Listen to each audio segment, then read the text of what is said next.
Welcome back to RealSpeak English. I'm David, and I am so excited for today's session. We are moving into episode 3, and if you have followed us through the first 2 episodes, you've mastered the hello and the introduction. But today, we are doing something much bigger. We are going to fix your robot English. Robot English. I love that, David. And I'm Rose. Welcome, intermediate learners. Today is the day we stop focusing on what is grammatically perfect and start focusing on what is culturally natural. Have you ever had this experience? You say something in English. It is 100% correct. The grammar is perfect. The vocabulary is from the dictionary. But the person you are talking to looks at you a little strangely, or they answer you very slowly because they think you don't understand how people actually talk. We call this the uncanny valley of language. It's when your English is too perfect. It sounds like a computer. In the real world, native speakers are lazy. We cut words in half. We blend sounds together. We use idioms that don't make sense if you translate them. Today, we are giving you the textbook cure. By the end of this episode, you are going to understand connected speech. You're going to master professional naturalisms, and you're going to learn how to use filler words to sound like you've been living in London or New York for 10 years. This is an intermediate episode, so David and I are going to speak a little faster than we did in the first 2 episodes. We want to challenge your ears. But don't worry, we will still have plenty of practice loops where we slow down so you can repeat after us. Grab your headphones, find a place where you can speak out loud, and let's dive into the music of natural English.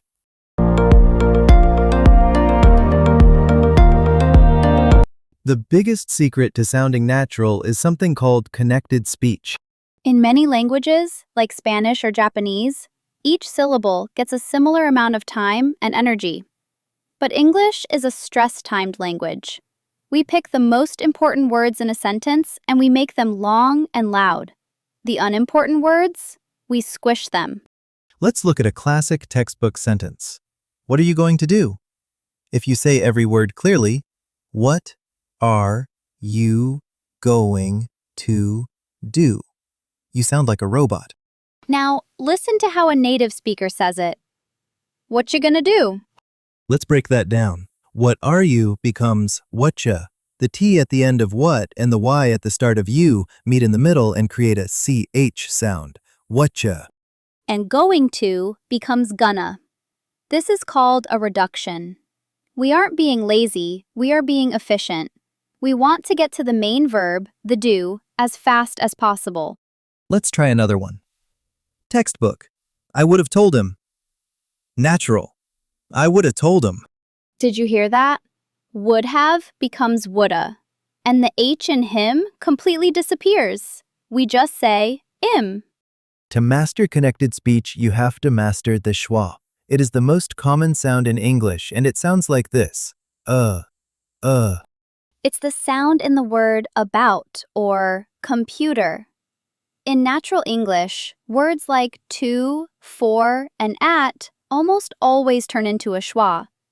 To becomes t. For becomes fur.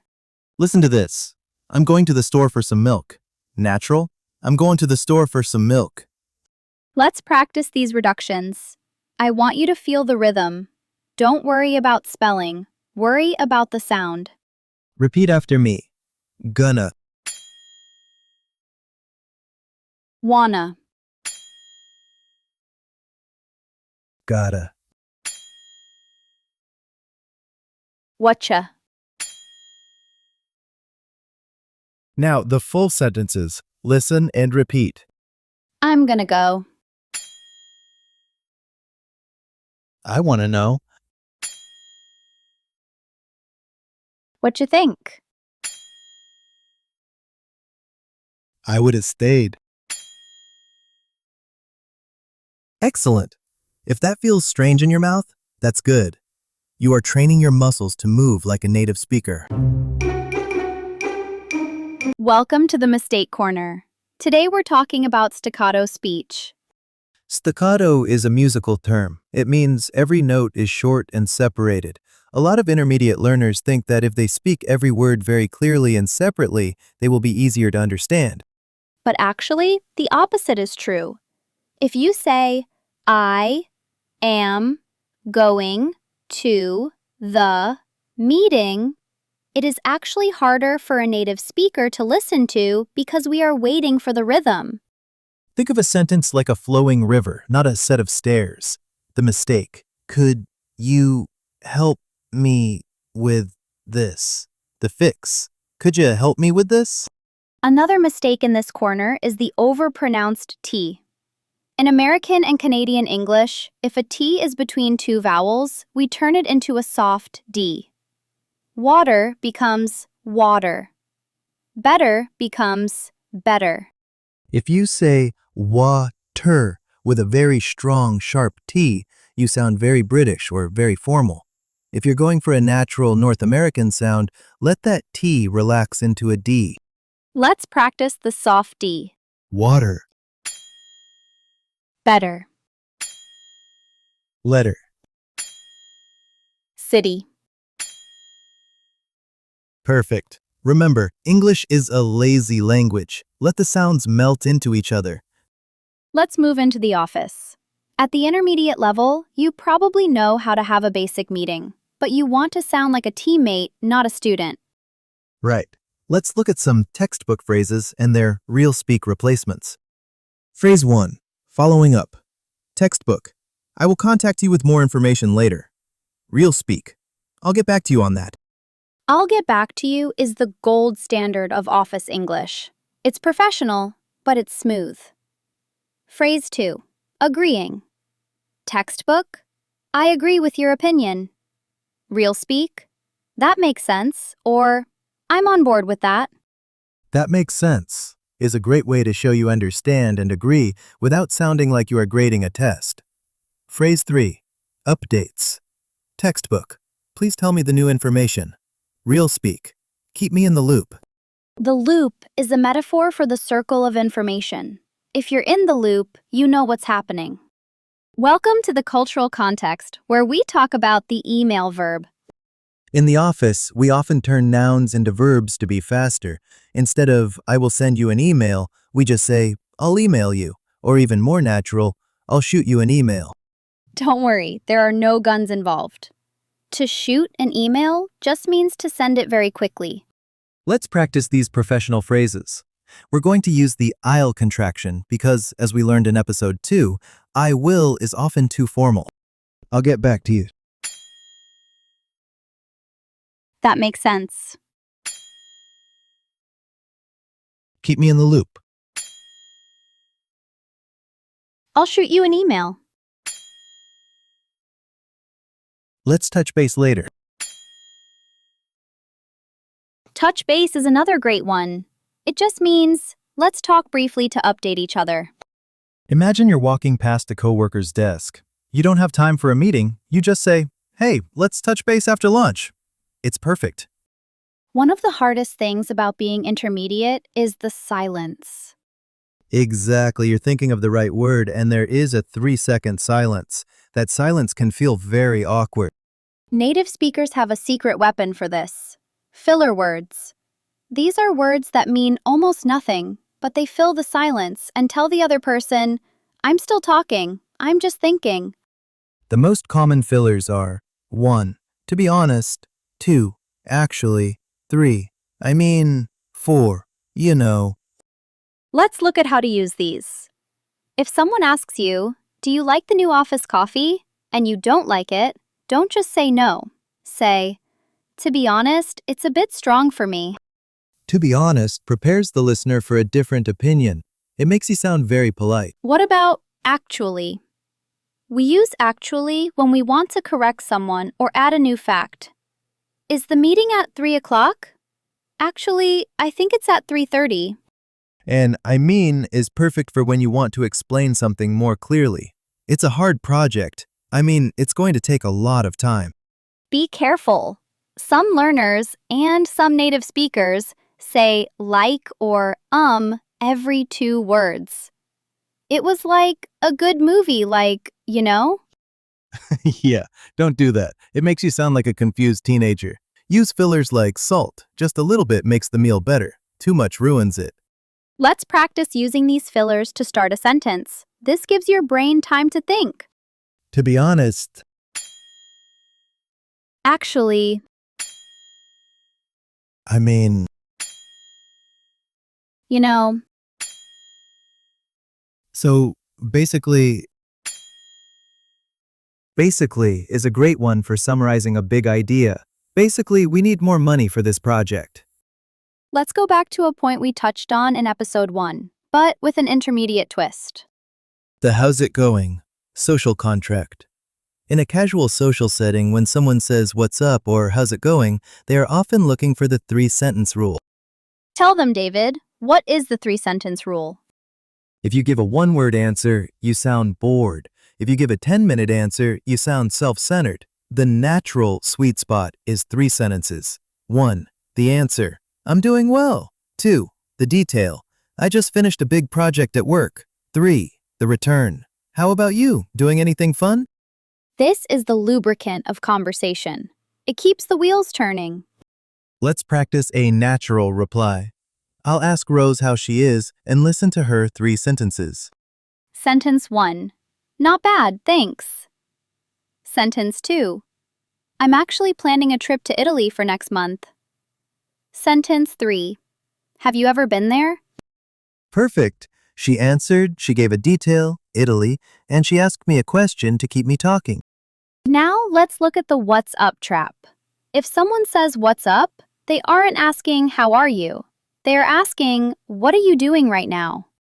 The most common answer to what's up is not much, even if you are busy. Hey, what's up?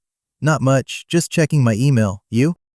It sounds strange, but not much is the universal key to that greeting. Let's practice the what's up flow. What's up? You say, not much, you?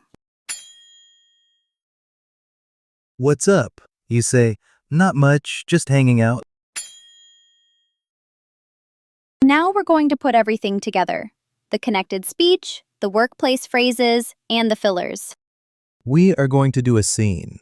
2 co-workers meeting in the break room for coffee. First, we will do it at student speed. Then, we will do it at RealSpeak speed.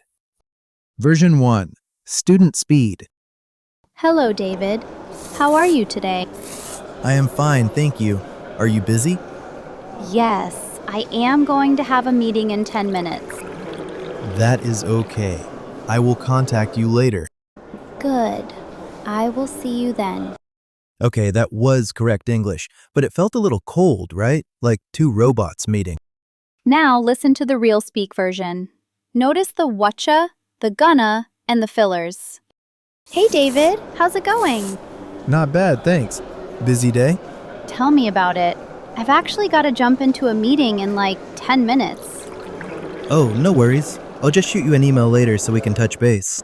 Sounds good. Keep me in the loop. See ya. Catch you later. Wow, did you hear the difference? Tell me about it. This doesn't mean give me more information. It means I agree with you. I am also busy. Gotta jump into. This means I need to go to a meeting quickly. And catch you later. A very natural way to say goodbye to a colleague. Let's practice some of those speed phrases. Tell me about it. I've got to jump into a meeting. Catch you later. See ya. As we come to the end of this longer episode, I want to share a thought with you. Go ahead, David. When you are at the intermediate level, your brain is often like a library. You are searching for the right book, the right page, the right word. And that makes you slow down. It makes you sound nervous. My tip for sounding natural isn't just about gonna and wanna. It's about emotion. If you are happy to see someone, let your voice go up. If you are tired, let your voice go down. English is a very emotional language. We use our pitch, the highness and lowness of our voice, to show meaning. Listen to this. That's great. If I say it flat, that is great. I sound bored. If I say it with a high pitch, that's great. I sound happy. Native speakers will forgive a grammar mistake if your energy is right. If you use a filler word like actually and you smile, you have already won the conversation. Embrace the squish, embrace the fillers, and most importantly, embrace your own voice. What a session! Let's recap our textbook cure. 1. Connected speech. We learned that going to is gonna and what are you is whatcha. 2. The soft D. We learned that water and better sound more natural with a D sound in the middle. 3. Office naturalisms. We learned to touch base, keep people in the loop, and shoot an email. 4. Filler words. We learned how to use to be honest and actually to buy time to think. Your homework mission. I want you to find a 5-minute clip of a modern English TV show. Something like The Office, Friends, or a modern drama. Listen for the reductions. Try to find one gonna, one wanna, or one whatcha. Write down the sentence, then record yourself saying it exactly like the actor. Hey David, how are you doing? Hey David, how are you doing? This is called shadowing, and it is the fastest way to break your robot English habits. You are doing incredible work. Moving from beginner to intermediate is hard, but moving from intermediate to natural is where the fun begins. We'll see you in episode 4, where we'll talk about how to handle difficult conversations and mistakes. Until then, Speak real. speak confident.